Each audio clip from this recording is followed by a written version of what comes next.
हे गिरिजे, यस विषयको लागि म एउटा कुरा भन्छु, सुन।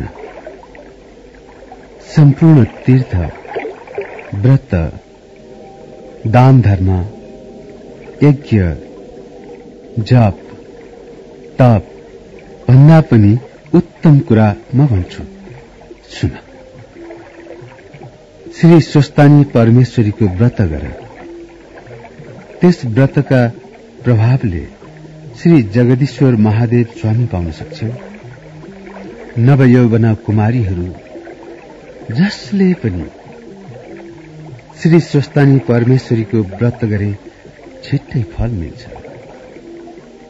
हे लोकनाथ, श्री स्वस्थानी परमेश्वरीको व्रत बस्ने विधि के छ? आज्ञा होस् परब्रह्म। श्री महादेव स्वामी पाउनको लागि कुनै पनि कठोर भन्दा कठोर व्रत बस्नु परे पनि म बस्छु। ती सबै आज्ञा होस् प्रभु। हे पार्वती, हे गिरिजे, पौख शुक्ल पूर्णिमाका दिनदेखि श्री स्वस्थानी परमेश्वरीको व्रतारम्भ गर्नुपर्छ।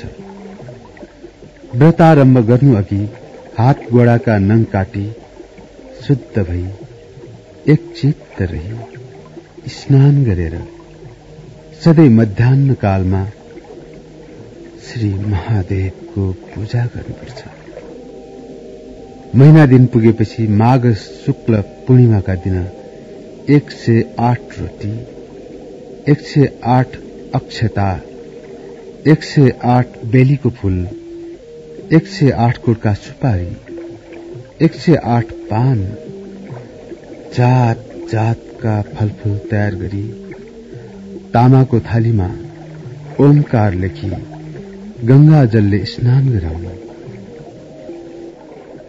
श्री रक्तचन्दन, सिन्दूर, फलफूल र वस्त्र पहिराउनु। धूप, दीप, नैवेद्य, कस्तुरी भेटी चढाउनु।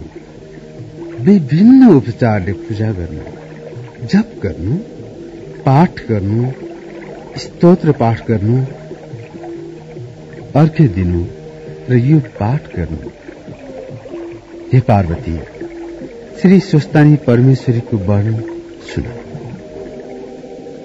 अष्टासु च दलेष्वेषु मातृकाष्ठ स्थितास्तथा खड्गम त्रिशूलम चोर्दं च अर्धे च वरमुत्पलम चतुर्भुजा त्रिनेत्रा च सर्वालंकारभूषिता सुवर्णव दुकाशाभा स्वस्थानी जगदीश्वरी।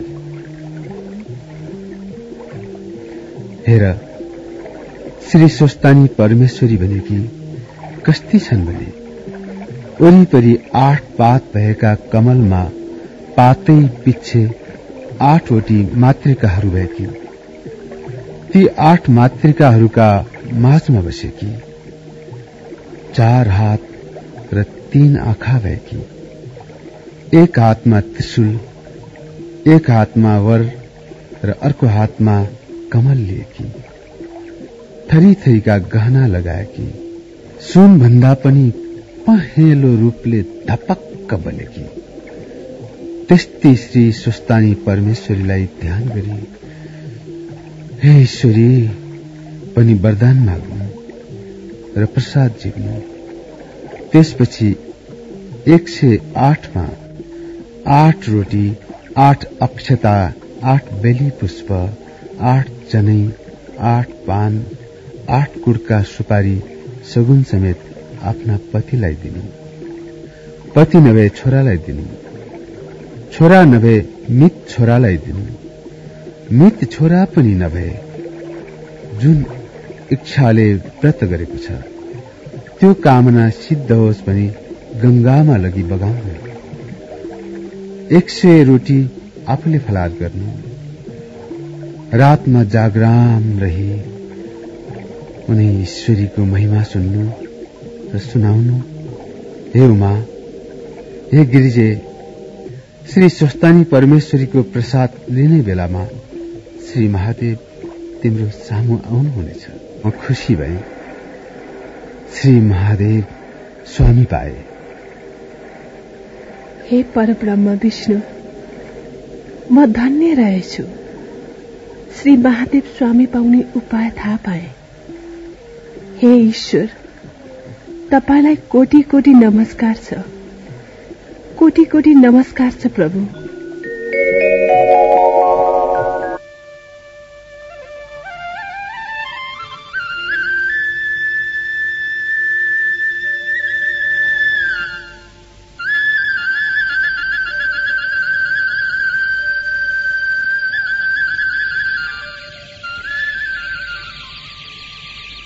ए पार्वती, तिमीले भगवान श्री विष्णु आउँदा उहाँले श्री स्वस्तानी परमेश्वरीको जप व्रत गर्नु भनेको होइन? हे जया, अब त म व्रत बस्न थालेकी छु। सधैँ मध्याह्न कालमा श्री महादेवको पूजा गर्छु। यो विधि साह्रै राम्रो रहेछ। जया, तिमी पनि सधैँ श्री महादेवको पूजा गर्ने भइदिएकी भए। म के भनौ जया? पार्वती, भनु न, हामीले के गर्नुपर्छ? तिमीलाई जस्तै हामीलाई पनि फाइदा होस्, होइन त जया? हो पार्वती, हामीलाई पनि फाइदा हुने उपाय भन न। हे सखियो, के भो त? हामी सँगै व्रत बसौं। भक्त वत्सल सर्वज्ञ देव देव जगत्पते ब्रूहि परमेशान व्रतं त्रैलोक्ये दुर्लभम् को धर्म सर्वधर्माणां भवत प्रमोमत सुरासुरास्तथा नागा महाचार्यास्तथा सुरा ओम स्वस्तानी परमेश्वरी नमः।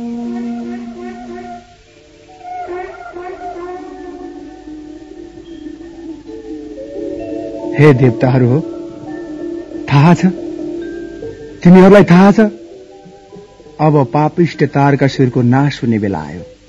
किन थाहा छ? हिमालय पर्वतकी छोरी पार्वतीले श्री महादेव स्वामी पाऊँ भनी श्री स्वस्तानी परमेश्वरीको व्रत गरिन्। श्री स्वस्तानी परमेश्वरीको व्रतका प्रभावले श्री महादेव स्वामी पाएपछि उनीबाट पुत्र जन्मनेछन्। ती बालकले हाम्रो शत्रु तारकासुरको मृत्यु गराउनेछन्। त्यसपछि हाम्रो अमरावती हामी नै प्राप्त गर्नेछौं। हे देवताहरू हो, यति बेला श्री महादेव सतीदेवीले अग्निकुण्डमा फाल हाली प्राण त्याग्नाले उत्तरापन्थमा गई काम, क्रोध, लोभ, मोह त्यागी परब्रह्ममा चित्त लगाई तपस्या गर्न लाग्नु भएको छ। उहाँले त्याग्नु भएको कुरा छाड्न लगाउने के उपाय छ? हे देवेन्द्र, त्यो काम गर्न त कामदेव बाहेक अरू कसले सक्ला र? यति बेला श्री महादेवका हृदयमा कामबाण प्रहार गरी यो काम पूरा गर्न सक्छन् देवेन्द्र। हे देवताहरू हो, ठीक भन्यौ। कामदेवलाई डाकेर ल्याऊ। यो काम वायुले छिटो गर्न सक्छन्। वायु, जाऊ, कामदेवलाई डाकेर ल्याऊ।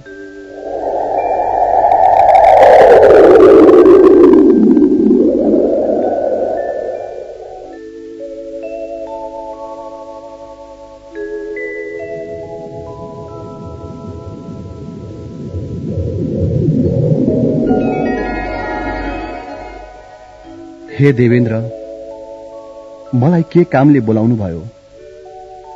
के काम गर्नु पर्यो? हे कामदेव, श्री महादेव उत्तरापन्थमा गई काम, क्रोध, लोभ, मोह त्यागेर परब्रह्ममा चित्त लगाई तपस्या गर्न लाग्नु भएको छ। बिना महादेवले यो संसारको रक्षा कसले गर्न सक्छ? त्यसकारण त्यहाँ गएर श्री महादेवको हृदयमा काम बाण प्रहार गरी उहाँलाई काम, क्रोध, लोभ, मोहमा ल्याउने काम गर। जाऊ रतिलाई पनि साथैमा लिएर जाऊ।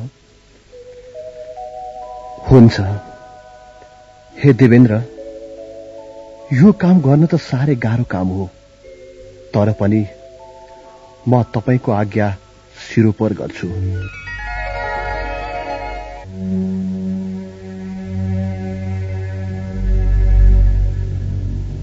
हे ईश्वर, हे श्री महादेव, तपाई सम्पूर्ण कुरा त्यागी यसरी एक चित्त भई तपस्यामा हुनुहुन्छ। यतिखेर मैले प्रभुमा कामबाड प्रहार गर्न उचित थिएन, तर पनि मैले राजा इन्द्रको अगाडि वचन दिइ आएको छु। हुन सक्छ प्रभुलाई रिस उठ्यो भने म यही भस्म पनि हुन सक्छु, तर पनि यो संसारको रक्षा प्रभु बाहेक अरू कसैबाट सम्भव छैन।